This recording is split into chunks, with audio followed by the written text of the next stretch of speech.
Estoy muy complacido, emocionado, pleno, satisfecho, porque por fin podemos ver en pie esta obra a la que hemos seguido paso a paso desde que era solo un boceto en los cuadernos de dibujos del maestro Sebastián, hasta verla hoy, repito, ya de pie, erguida, desafiante, bella, relumbrando bajo el sol con su rojo brillante color de sangre y cumpliendo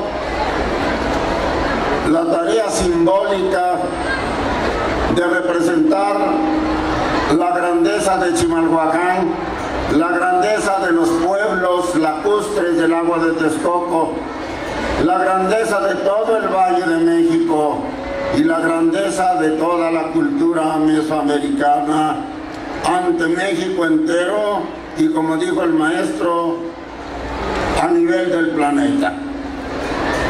Estoy seguro que así va a ser, que el guerrero Chimali va a terminar siendo lo que es la Torre Eiffel para París, lo que son las pirámides de Egipto para el Cairo, lo que es la puerta de Brandenburgo para Berlín, o lo que es el Cristo del Corcovado para Río de Janeiro en Brasil.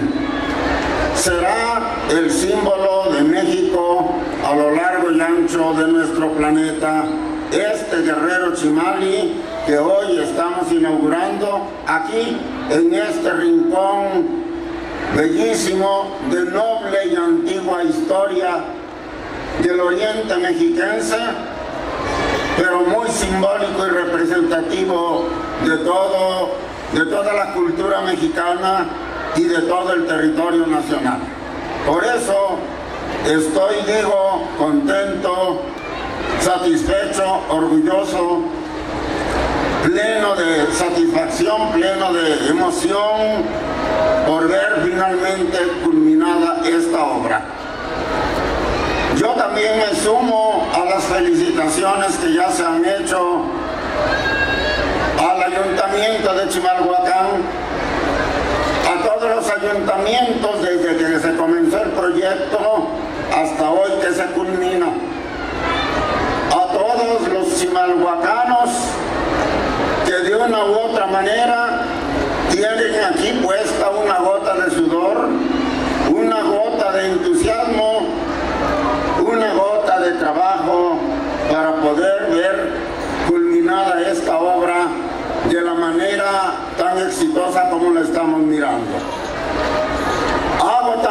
Me sumo pues al llamado de que todos los chimalhuacanos y en particular la juventud estudiosa, la juventud deportista y los niños de todas las edades y niveles educativos hagan suya la estatua, la interioricen en su alma como parte de su vida cotidiana, como parte de su cultura,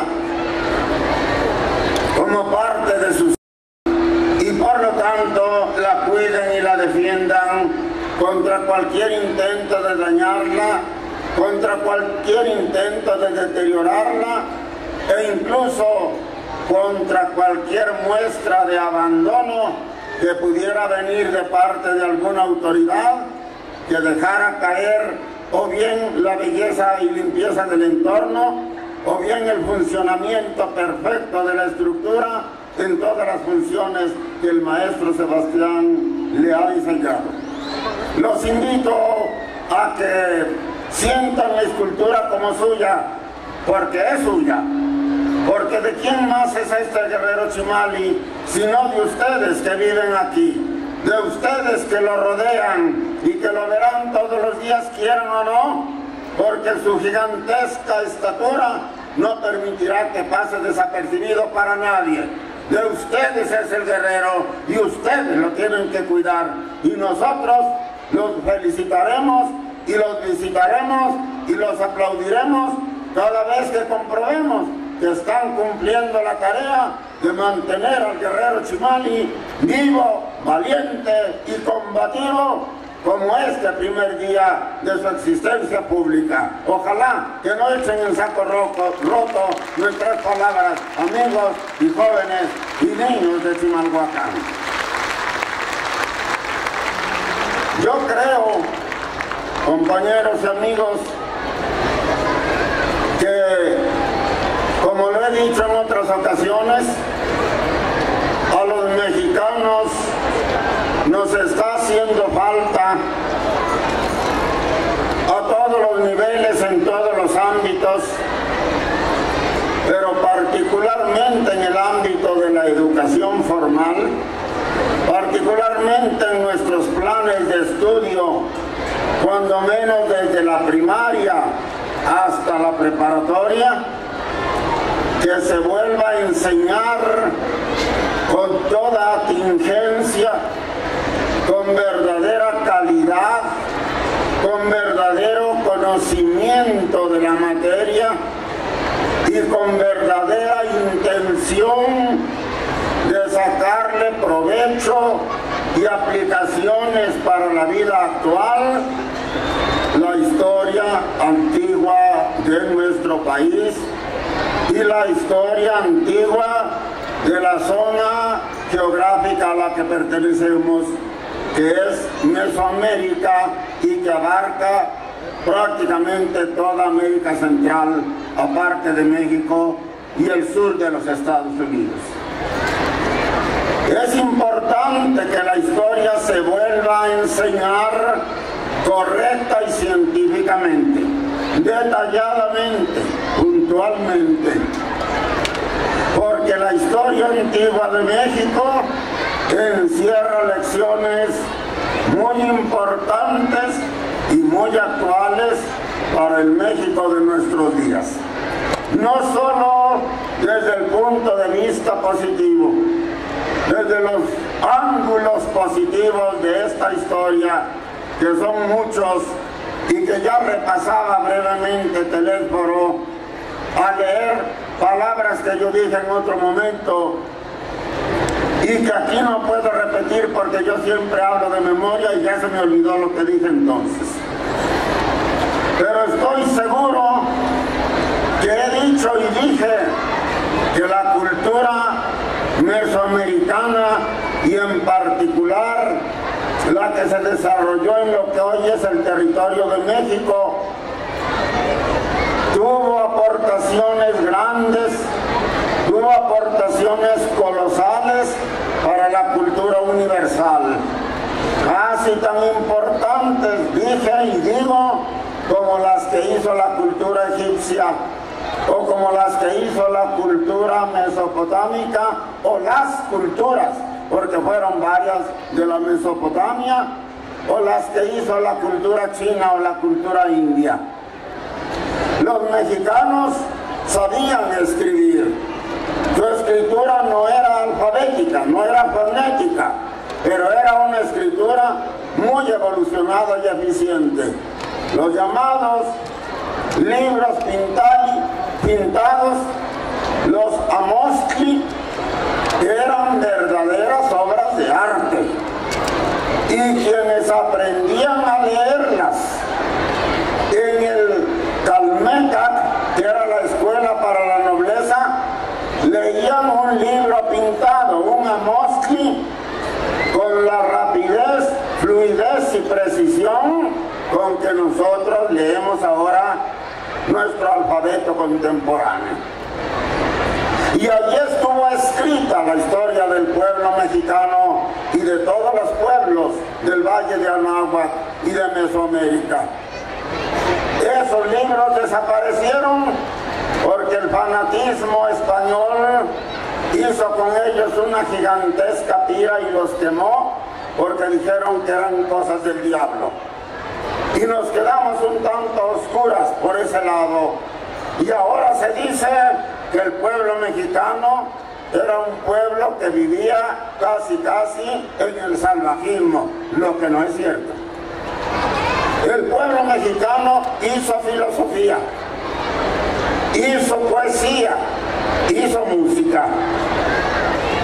Hubo instrumentos musicales, algunos muy elaborados, que ya no han llegado a nosotros, salvo en un ejemplo único, como las trompetas gigantescas que recuerdan mucho a las de las culturas antiguas de Europa, que están pintadas en los murales de Bonampak en Chiapas, pero que ninguno de nosotros ha visto. Pero sí hemos visto y oído todavía la chirimía y el huehuete y el teponaztle. Sabemos que la música de los mexicanos no conoció la cuerda, ni inventó la escritura musical, pero hacían música y la hacían verdaderamente a la altura de lo que necesitaba en ese tiempo la cultura y la religión del pueblo mexica. ¿Cómo sonaba esa música? No lo sabemos. No sabemos cómo era la música de los mexicanos, precisamente porque no llegaron a inventar la escritura, pero sabemos que eran grandes músicos. Nos han llegado las poesías de Nezahualcóyotl y las de muchos otros poetas, porque no fue solo Nezahualcóyotl el único poeta de la antigüedad. Nos ha llegado su calendario, el calendario común y el calendario divino. Nos han llegado sus formas de contar, sus formas de hacer matemáticas, y nos han llegado sus descubrimientos astronómicos e incluso su cosmogonía y su teogonía.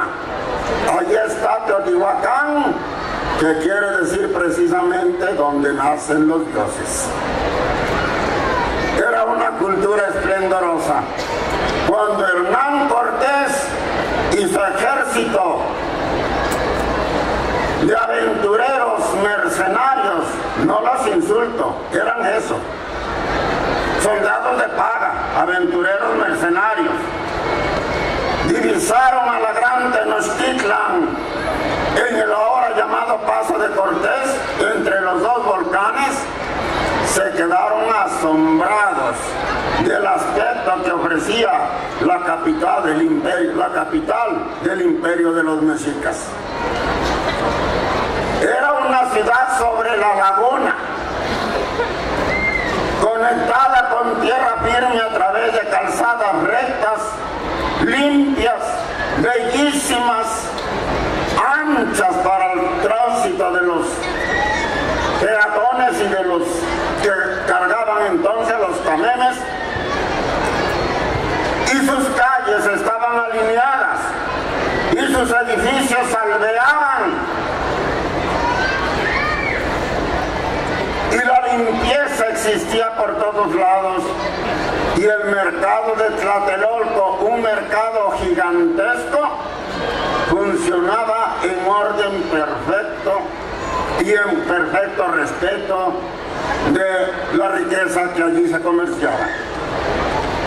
Bernal Díaz del Castillo dijo que muchos soldados que habían conocido Venecia y otras grandes ciudades de Europa habían dicho que nunca habían visto una ciudad tan bella como la gran Tenochtitlan que vieron desde el Paso de Cortés.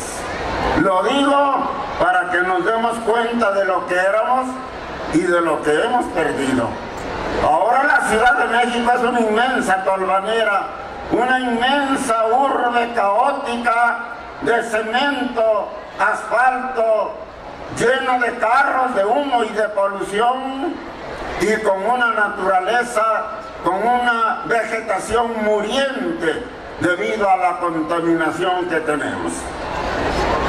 Pero vuelvo al tema de mi discurso para no tardarme más. Muchos aspectos positivos de la cultura mexicana deben ser conocidos y estudiados, y si se puede aplicarse a nuestros días. La herbolaria mexicana, la medicina a base de vegetales estaba muy desarrollada. Los mexicanos conocieron antes que la medicina moderna los antibióticos. Sabían de la penicilina y la aplicaban a las heridas. Ponían tortillas calientes una junto a otra y dejaban que se enfriaran todavía húmedas, y en medio de esas tortillas se criaba un hongo. La tortilla se ponía verdinegra y esa tortilla la aplicaban sobre la herida y la herida sanaba. ¿Por qué? Porque el hongo que se desarrollaba era el hongo penicillium, era una penicilina lo que allí se aplicaba en la herida de los mexicanos. Y se curaban las heridas con tortillas podridas, como diríamos ahora. Ellos no sabían por qué se producía el fenómeno, pero sí lo aplicaban. Ellos vivieron en armonía con el lago de Texcoco. Comían el alga espirulina, que le llamaban tecuitlac, pero nunca la agotaron.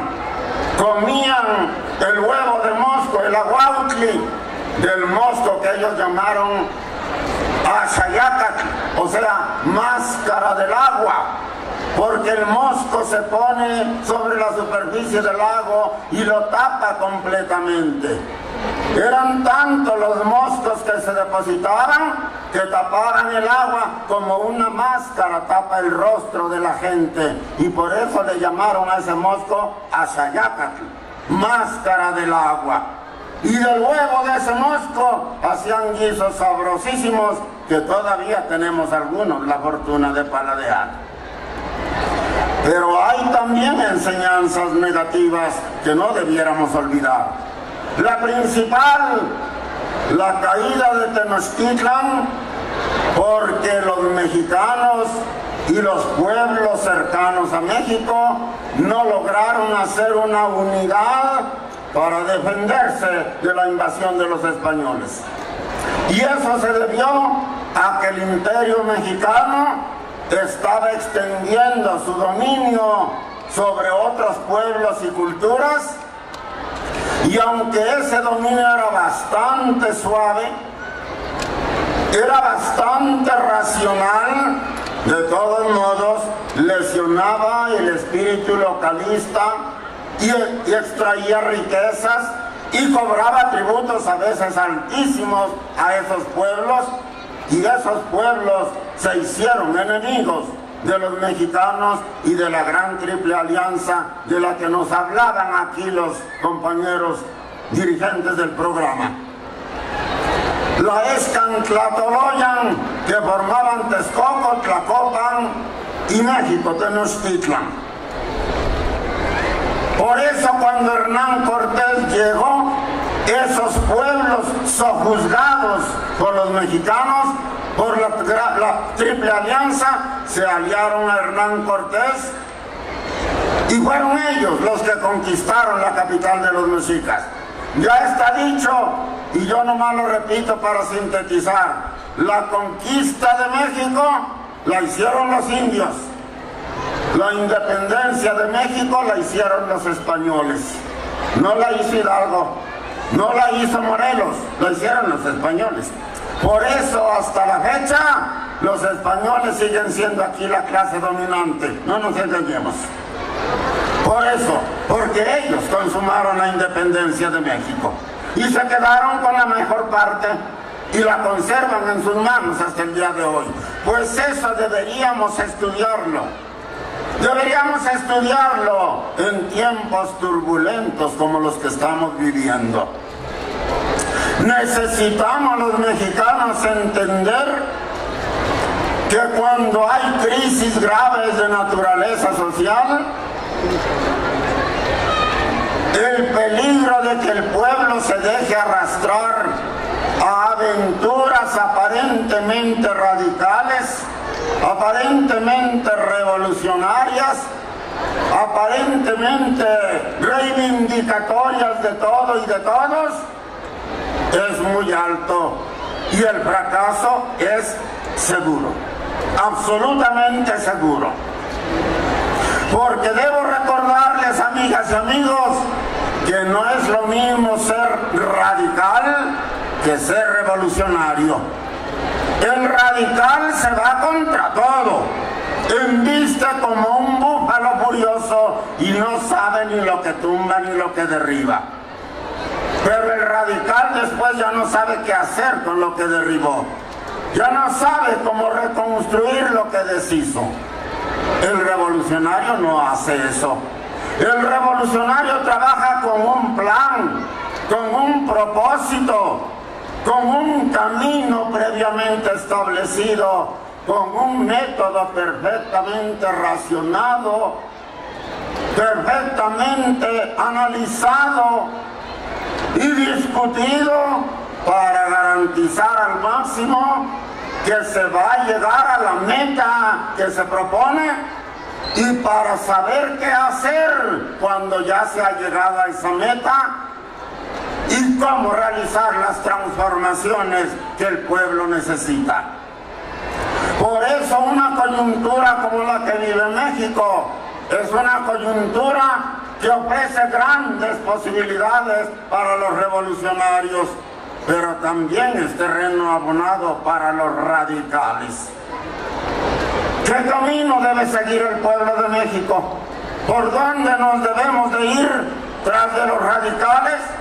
¿Tras de los que embisten todo y destruyen todo y atacan todo y no reconocen ni poder, ni orden, ni propósitos sociales? Muchos en su furia, en su rabia legítima, muy justa, se obnubilan y se van tras el radicalismo, se van tras la violencia ciega, se van tras los que van adelante derribándolo todo sin preguntarse a dónde vamos y a dónde nos llevan. El movimiento antorchista puede no parecer muy radical. A muchos no les gusta Antorcha precisamente porque no se dice radical y destructora de todo. Pero Antorcha es revolucionaria y aquí lo digo. Nosotros somos revolucionarios porque criticamos puntualmente todo lo que está mal en este país, aunque reconocemos lo que está bien, que algo está bien en este país, si no, no viviríamos. Los revolucionarios sabemos que hay que derribar y combatir lo que está mal, pero que hay que conservar lo que está bien. Y que hay que desarrollarlo y engrandecerlo, porque el futuro necesita de lo que se hizo bien en el pasado. Y nosotros lo sabemos y así lo hacemos. Somos revolucionarios porque sabemos de dónde viene la riqueza social, quién la genera y cómo la genera. Y sabemos también por qué la riqueza social en México no le llega a quienes debería llegarle, a quienes la producen, a quienes la trabajan todos los días con sus manos. Sabemos por qué no llega la riqueza a la gente que la produce. Sabemos cuáles son las causas de la pobreza. Sabemos cuáles son las causas de la riqueza de pequeñas élites que acumulan y acumulan y acumulan. Tanto acumulan que se vuelven mulan. Y no saben para qué. Y no saben para qué. Y no se preguntan qué daño social produce esa brutal acumulación de la riqueza. Solo atienden a sus intereses, solo atienden a sus ambiciones y no les importa el daño que le están causando al país y a las grandes mayorías trabajadoras de este país. Sabemos eso y sabemos que esto es lo que hay que cambiar. Sabemos que esto es lo que no puede seguir así. La riqueza en México se tiene que repartir más equitativamente. La riqueza en México le tiene que llegar a los que la producen con sus manos. Y lo decimos con toda claridad. ¿Cómo? Queremos que haya empleos para todos los que quieran trabajar.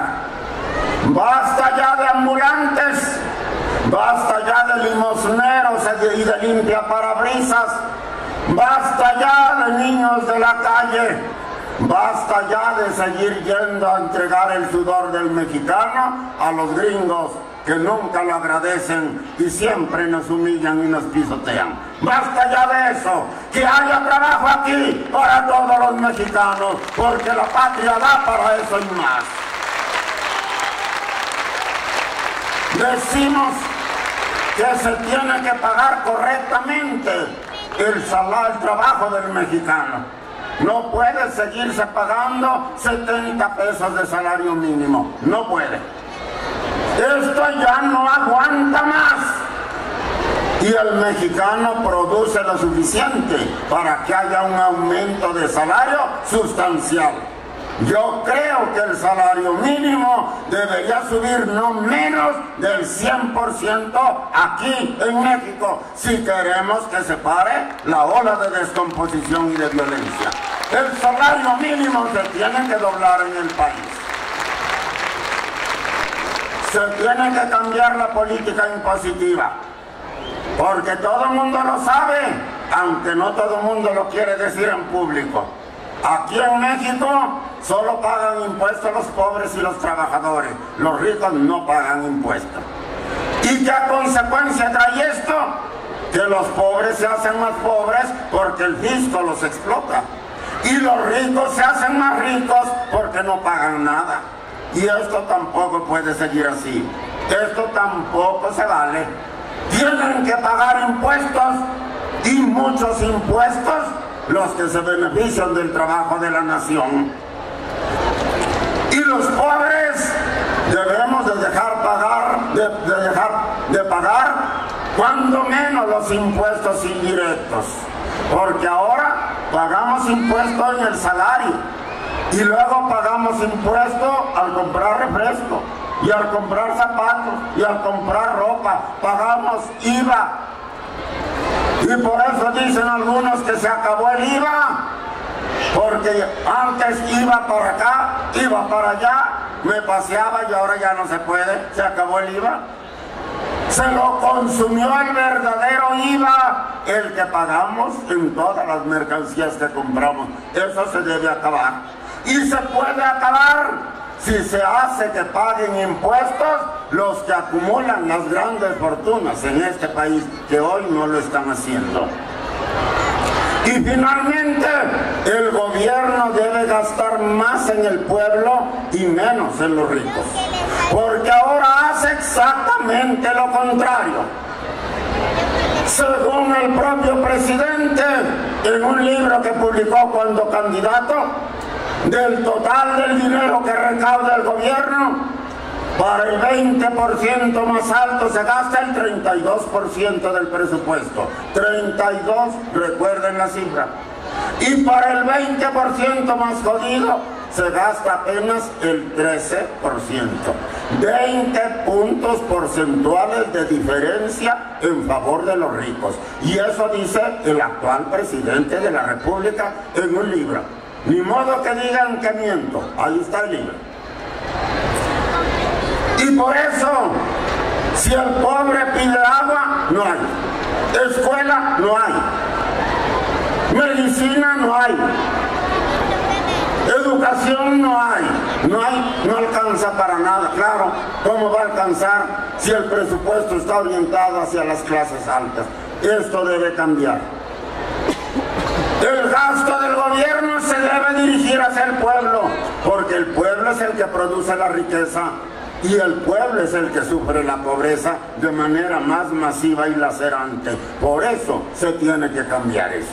¿Por qué repito todo esto, compañeros? Porque es momento de volverlo a recordar. Porque allá andan rumores gravísimos, impulsados desde el extranjero, desde mi punto de vista, que aprovechando la furia y la rabia que ha producido el secuestro y probable asesinato, no lo sabemos, de 43 jóvenes, para desestabilizar al país y para derribar al actual gobierno que encabeza Enrique Peña Nieto. Yo aquí no me voy a poner a cantar las alabanzas del gobierno, eso que lo hagan pues sus secretarios de Estado. y los medios a los que les pagan. Yo no voy a venir a hacer eso, pero sí debo de decir, como hombre de la política serio y responsable, que lo que menos le conviene a México ahorita para salir de la crisis es que nos vengan a decir los de afuera quién nos va a gobernar en lugar de Enrique Peña Nieto. Dígase lo que se diga, Enrique Peña Nieto es el elegido por el voto de los mexicanos. Y solo los mexicanos, a través del voto libremente emitido, podemos quitar del gobierno a Peña Nieto. Pero no mediante un golpe de Estado, y menos inducido desde el extranjero, en favor de intereses que no sabemos de qué naturaleza son. No es así como vamos a remediar las cosas. Antorcha lo ha venido diciendo antes de ahora. Lo que tenemos que hacer es un gran movimiento popular, una gran alianza popular que pelee el poder por la vía democrática, que ponga el poder en manos del pueblo y al servicio del pueblo, y que cambie de entrada y sin pretextos el modelo económico que ahora nos rige y que es el que está empobreciendo a los mexicanos y enriqueciendo absurdamente a una pequeña élite del dinero. Así lo tenemos que hacer. Eso es lo inteligente y yo creo que es posible. Yo quisiera ver que alguien me demuestre que la guerrilla colombiana de las FARC está a punto de tomar el poder en Colombia. Los respeto por su vida heroica, por tantos años de resistencia, pero su modo de lucha ha pasado de moda, ha pasado a la historia. Lo que Fidel Castro hizo en Cuba, que fue una hazaña gigantesca que conmovió al mundo, se dio en coyuntura muy particular y muy especial, que es muy difícil que se vuelva a repetir en el mundo, y menos aquí en México, tan lejos de Dios y tan cerca de los Estados Unidos. Menos aquí se puede producir eso. Por lo tanto, aunque a los radicales no les guste, aunque nos tachen de priistas y de paleros, yo digo que el camino del pueblo mexicano es la unidad del pueblo, la organización del pueblo, la educación del pueblo y la toma del poder del pueblo por la vía democrática. Nuestras leyes lo permiten, nuestras leyes protegen nuestro derecho como pueblo a pelear el poder político, a cambiar el poder político de manos de las oligarquías, ponerlo en manos del pueblo, de los líderes del pueblo, y a través de los líderes del pueblo hacer que el poder le sirva al propio pueblo trabajador. Eso propone Antorcha el día de hoy. Eso propone Antorcha. Por eso, ante este guerrero Chimali, símbolo de la grandeza pasada de los mexicas y promesa segura de un futuro gigantesco y brillante como es este guerrero Chimali, yo llamo a todos ustedes, a los que me están oyendo, a que no oigamos los cantos de sirena del radicalismo fácil, que no nos vayamos por los incendios y por los asaltos y por las destrucciones de edificios que solo desprestigian al país y debilitan al gobierno actual, pero no en provecho del pueblo, sino de intereses ajenos a la patria mexicana. Cuidado con eso, compañeros. Sigan el camino de Antorcha, amigos. El camino de Antorcha quiere lo mismo quizás que quieren los radicales, pero lo queremos hacer de otro modo, como dijo Lenin en su momento. Lo queremos hacer con el pueblo organizado, consciente y valiente en la meta histórica que se ha propuesto, que es hacer de México una patria más justa, más equitativa, más soberana y mejor repartida entre todos los mexicanos. El camino de Antorcha no es radical, pero es revolucionario. No es muy, pues, ¿qué diría yo? No da mucho la nota en la prensa, pero es un camino firme, claro y seguro, y que sabe perfectamente a quién hay que beneficiar, cómo hay que beneficiarlo y cuáles son las medidas que hay que tomar para hacer de México una patria más equitativa para todos. Creo que al gobierno de Peña Nieto se le está atacando desde el extranjero por algunos tímidos intentos que ha hecho de diversificar el comercio exterior de México, de venderle un poco más a China y a otros países del Oriente, y probablemente de acercarse a algunos países de América del Sur, como Brasil, que han tenido mucho éxito en sus reformas económicas. Pero a los señores del gran imperio ni siquiera eso les conviene, ni siquiera eso les gusta. Nos quieren tener bajo la bota, como nos han tenido siempre.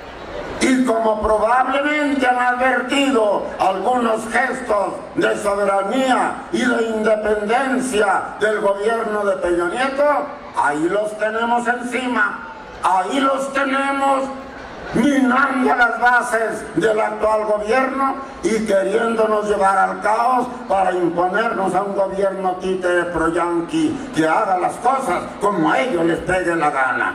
Por eso y solo por eso, yo digo que los mexicanos debemos defender al gobierno actual, debemos sostenerlo en el poder, sin que por eso dejemos de exigirle que cumpla con los deberes que tiene con el pueblo mexicano.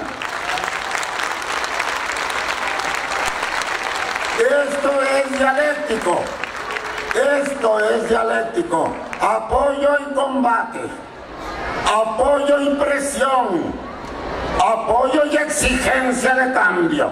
Eso es lo que yo propongo. Y me parece que estamos en condiciones de hacerlo, a condición de que nosotros entendamos que eso es lo que el momento actual necesita. Si nos dejamos deslumbrar por los cantos del radicalismo, si nos dejamos deslumbrar por los incendios y las destrucciones de edificios, nos vamos a precipitar de cabeza, con los ojos vendados, a un abismo del que no vamos a salir tan fácilmente. Y yo no creo que sea eso lo que el pueblo mexicano necesita. No queremos más miseria, ni más violencia, ni más tragedia, ni más sufrimiento para el pueblo. Queremos bienestar, y de ser posible bienestar ahora, o lo más rápido que se pueda. Y ese es el camino que Antorcha ofrece a todo el pueblo mexicano. Únanse, compañeros, únanse. Háganle propaganda al camino de Antorcha. Háganle ver a la gente que este camino es revolucionario, porque sabe a dónde va y porque es seguro. Porque respeta lo bueno que hay y está dispuesto a destruir y a levantar todo lo malo que se ha hecho en la patria mexicana para tener un país mejor. El guerrero Chimali es eso, todo eso que dije. Pude haber repetido mi discurso que leyó Tele. Mal, porque repito, yo hablo de memoria, no sé qué dije aquella vez, pero pude haberlo reinventado ahora. Pero el momento que estamos viviendo me tira de la lengua y no me deja dormir. Siento la necesidad ineludible de advertirle al pueblo de México que nos cuidemos de seguir el rumbo del precipicio, aunque parezca muy revolucionario. Que no vayamos al abismo de cabeza y con los ojos vendados, porque eso no salva a los pueblos.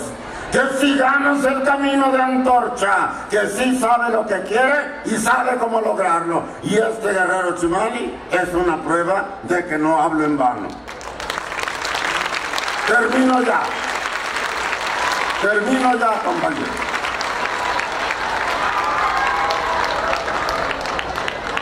Es para mí necesario reconocer la grandeza del talento mexicano, la grandeza de los artistas mexicanos, la creatividad de hombres que han puesto en alto el nombre de México en diversos campos, entre otros el artístico. El maestro Sebastián a mí no me va a dar nada, pero yo tampoco necesito que me den nada. Lo que yo necesito me lo da Antorcha y me lo da de sobra. Entonces, si yo le agradezco al maestro Sebastián y reconozco lo que hace por la cultura nacional a escala del planeta, es porque esa es la verdad, o cuando menos es de lo que yo creo. Por eso, maestro Sebastián, yo le pido que siga usted trabajando y que busque muchos proyectos como este, porque es cierto que se pueden hacer proyectos bellísimos y grandiosos para irlos a poner en medio de la opulencia y de la riqueza de las sociedades del mundo. Y allí también es arte, y allí también es belleza, pero es un arte y una belleza secuestrados, como nuestra democracia, que está secuestrada por una pequeña élite, mientras el pueblo no tiene verdaderos derechos políticos. Así está el arte en México y en el mundo, está secuestrado. Los artistas de México debieran seguir la escuela del muralismo mexicano. Siqueiros, Orozco, Rivera, Posadas. ¿Por qué se dedicaron a pintar grandes murales, de preferencia en las grandes avenidas del país? Porque era una manera de popularizar el arte, porque era una manera de sacar la pintura de Caballete con cuadros, con marcos de oro de los museos y llevar eso a la calle, a los ojos de la masa, a embellecer la vida y a embellecer el alma de los pueblos. El arte, si no beneficia a los pueblos, si no cambia a los pueblos, si no los hace mejores y más felices, es un arte de mercaderes que solo enriquece a quien lo ejecuta y a quien lo compra probablemente, pero que deja al margen, que discrimina, que elimina del arte a quien verdaderamente lo alimenta y lo financia, que es la sangre del pueblo, la savia del pueblo, la creatividad, el alma y el espíritu de los pueblos. Maestro, usted no solo ha hecho aquí una gran escultura tomada en sí misma como obra de arte suya, usted ha hecho aquí algo más, ha hecho arte para el pueblo, arte que lo disfrutará el pueblo pobre de Chimalhuacán, y eso hace 100 veces más elogiable este guerrero Chimali. Felicidades, maestro, y felicidades a todos ustedes.